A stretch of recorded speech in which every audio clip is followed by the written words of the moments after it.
બળવંત ખાબડના આજે સાંજે રિમાન્ડ પૂર્ણ થશે। પોલીસ માંગી શકે છે વધુ રિમાન્ડ।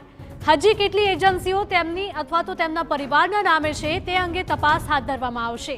બળવંત ખાબડને 4 વાગ્યે દાહોદ કોર્ટમાં લઈ જવામાં આવશે। બળવંત ખાબડ 7 દિવસના રિમાન્ડ ઉપર હતો। તો દાહોદમાં થયેલા મનરેગા કૌભાંડનો મામલો, જે મામલે પોલીસ દ્વારા સઘન તપાસ કરવામાં આવી રહી છે। મંત્રી બચુ ખાબડના પુત્ર બળવંત ખાબડના આજે સાંજે રિમાન્ડ પૂર્ણ થશે।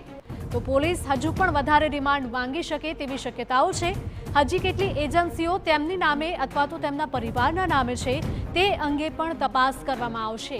આ અગાઉ ભૂતકાળમાં કોઈ કૌભાંડ આચરવામાં આવ્યા છે કે કેમ તે મુદ્દે પણ તપાસ કરવામાં આવશે।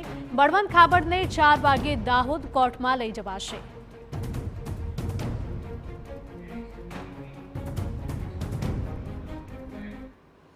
ગોંડલમાં